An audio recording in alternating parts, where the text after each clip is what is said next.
Kamusta mga tol? Eto na ang underrated na sentro ng champion na Warriors dati. Abay syempre, si Andrew Bogut. Abay tirahin na natin niya. Pero bago yan, at tsara muna tayo. Focus lang sa goal. Okay game, etong si Andrew B mga tol, no? 7-footer yan na dating first overall pick noong 2005. 7 taon siya actually naglaro sa Milwaukee Bucks at ayun, naglaro naman siya sa Warriors ng 4 taon mula 2012 hanggang 2015 hanggang 2016 season. At noong panahon na to mga tol, no? Hindi pa allergic yung Warriors sa sentro. Hindi tulad ngayon, sobrang allergic talaga eh. At ito yung masasabi ko talagang napaka-underrated na pyesa ng champion na Warriors dati. Kasi mga tol, nag-champion ng Warriors dati, diba? Ang starting center nila noon, eto nga si Andrew B. At yung stats niya noon, mga tol, mababa eh. 6.3 points, 8.1 rebounds, 2.7 assists, 0.6 steals, 1.7 blocks, 56.3% sa field goals, 0% sa 3 points, di tumitira ha? At 52.4% sa free throw. Parang ang baba talaga mga tol eh, no? Considering na starting center siya na isang champion na team.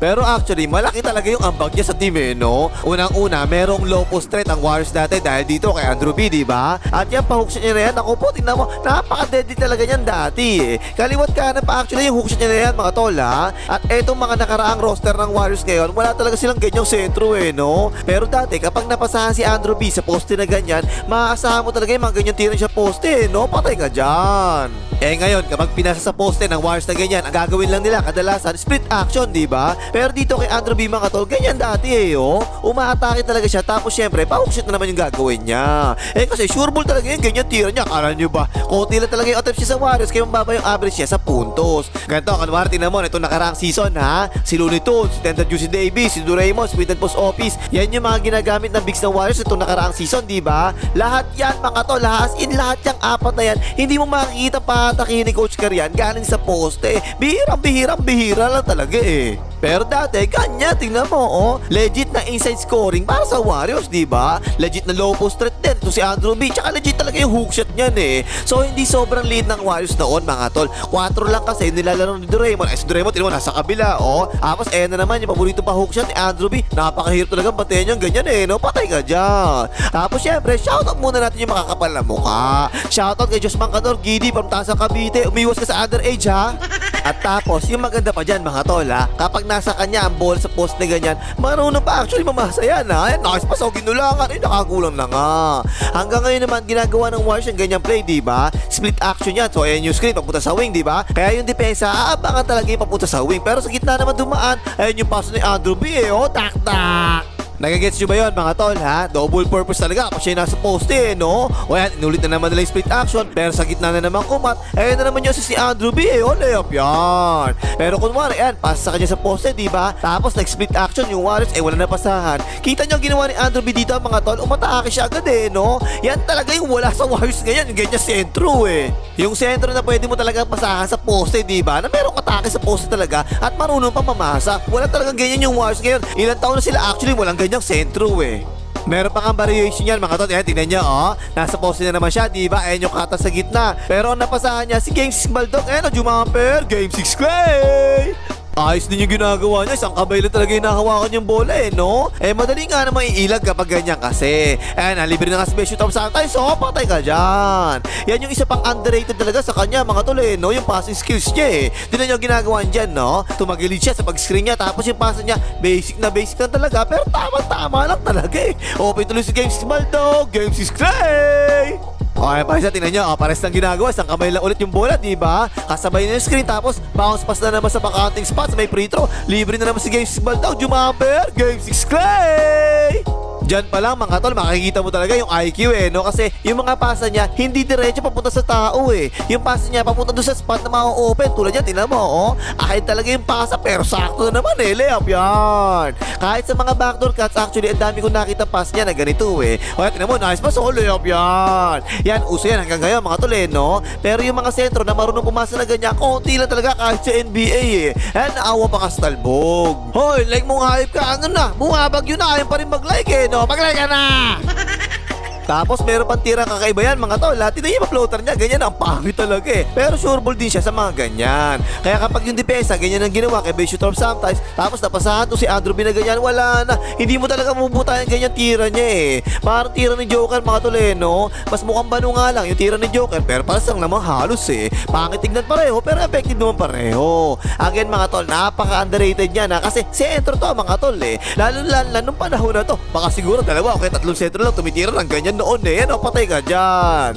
Okay, Paisa, tingnan nyo, ang layo ng tanggap niya, di ba? Hindi naman siya tumitira sa labas, kaya yan, ang lalim tuloy ng depensa. Pero bigla niya ginulat, binato na lang bigla pataas eh, no? Swak na swak naman.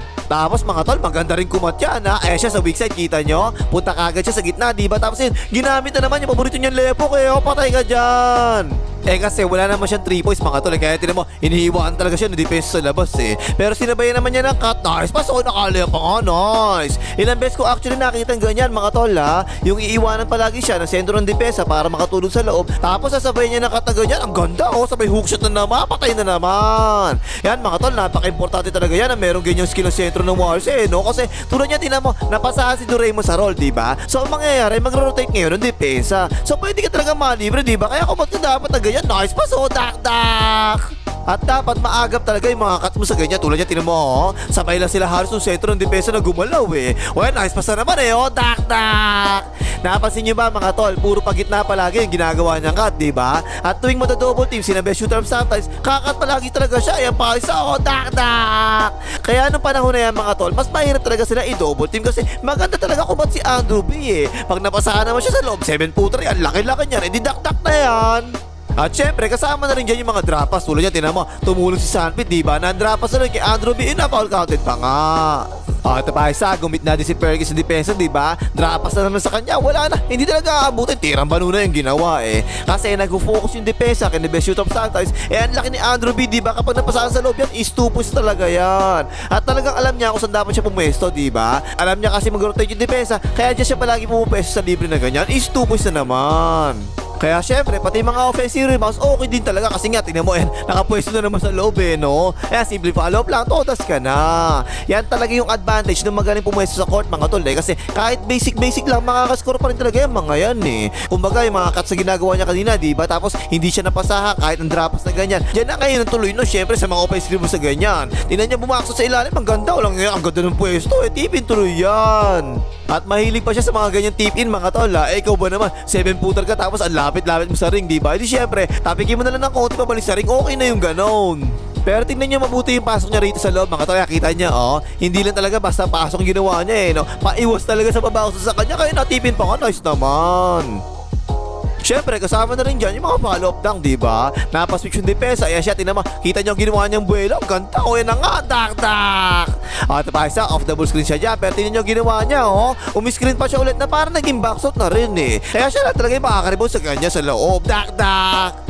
2.1 offensive rebounds per game to mga tol ha, sa 24 minutes kada laro. Pwede talaga yung ganyan considering na almost 24 minutes lang siya naglalaro kada laro. At tapos syempre, shoutout muna tayo. Shoutout muna natin yung kapatid natin na si Malim from Basilan ha. Assalamualaikum, maglari ka na! Tapos syempre, andyan din yung mga simpleng pick and roll lang, diba? Pero again, ang pagkakaiba niya sa ibang sentro ng Warriors ngayon mga tol, ayan eh oh. Kapag napasahan siya sa ganyang kalayo, hindi yan maghahanap lang ng pass. Ang gagawin yan, pwede talaga siya kumutake kasi meron siyang hook shot, ganyan no? So kahit makarotate pa na maayos ng depensa tulad niyan, talagang mahirap depensa niyan. Isang 7-footer ang tumitira na hook shot yung ganyan eh.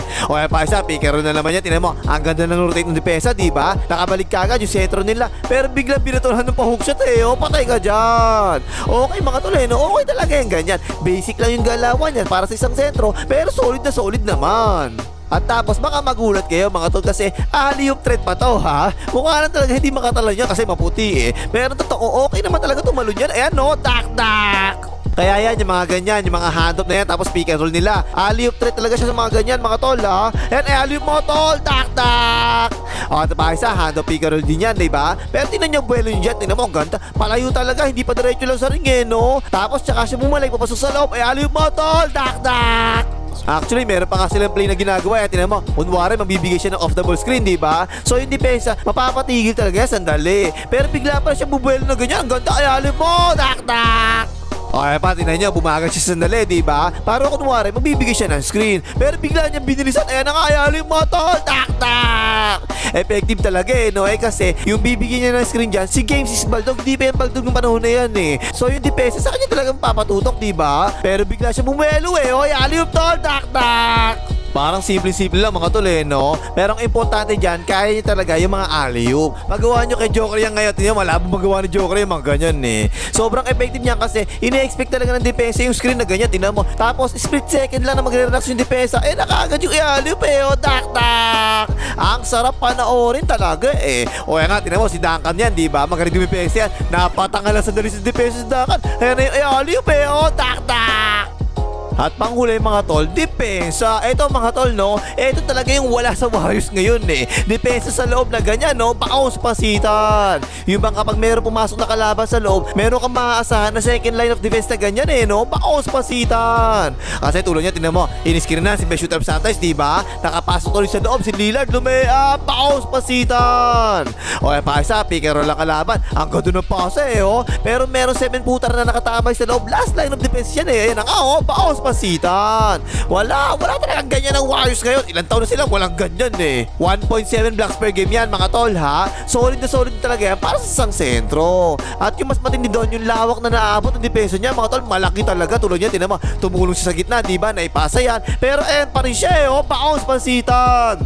Yan mga tol, underrated na naman yan, ganyan niya Kasi tulad niya, tinan mo, tumulong na naman siya sa loob sa depensa. Pero sino na naman ang sumabay dyan? Siya na naman paos pasitan. Ito pa isa, umaabang siya dyan sa sasalaksak ha. Pero ang ganda ng ginawa pa sa loob ng espaso. Kita mo, open na yan, diba? Pero paos pasitan. At kung magkataon mang merong low post player ang kalaban tulad yan, ayan siya 7 footer yung babantay sa low post. Hindi tulad yan, si Doraemon yung bumabantay sa poste Ayan, paos pasitan.